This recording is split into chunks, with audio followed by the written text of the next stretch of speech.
Magandang umaga mga ka-happy hour. Narito ang mga balita para sa MBC TV Network News Update, 9 AM edition.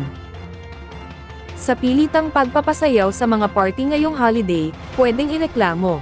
Yan ang MBC TV Network News, ni Boy Gonzales. Pinaalalahanan ng Department of Labor and Employment ang mga kumpanya na magdaos ng Christmas activities na may paggalang sa kultura, reliyon at personal na kagustuhan ng mga empleyado. Ito'y kasunod na usapin sa social media hinggil sa umano'y sapit ang pagpapasayaw ng mga magagawa sa Christmas party. Nilinaw ng National Labor Relations Commission na maaaring magsampa ng reklamo kung may pamimilit at banta ng parusa sa pagtanggi. Ayon sa Labor Code, maaari lamang parusahan ang empleyado batay sa mga just cause tulad ng misconduct, gross negligence, loss of confidence, crimen laban sa employer o pamilya nito at iba pang kalintulad na paglabag na may kinalaman sa trabaho. Kung may sapilitan at nagbanta ng disciplinary action, maaaring humingi ng danyo sa magagawa sa NLRC. Maaari ring magsampa ng reklamo kung nagdulot ito ng pagigipit o masamang work environment na posibleng mauwi sa constructive dismissal.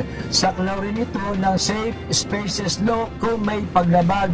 Pero kung walang pamimilit at bahagi lamang ito ng masayang pagtitipon, hinikayat ng dole ang voluntaryong pakilahok ng mga empleyado. Para sa MBC TV Network News, ito si Boy Gonzales, una sa Pilipinas, una sa Pilipino.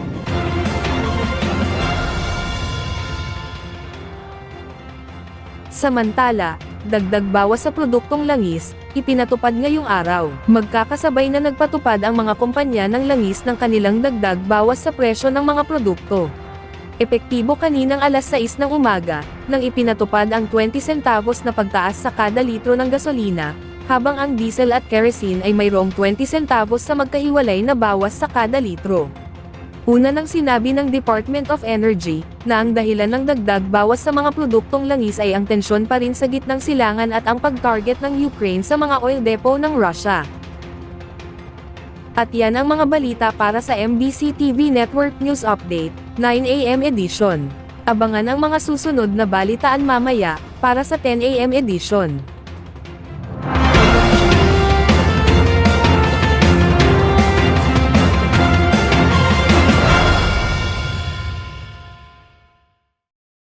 Mga ka-happy hour, kung gusto mong manood ang mga balita sa MBC TV Network News Update, mag-subscribe sa aming YouTube channel, i-like ang aming Facebook page, at i-follow sa aming TikTok account.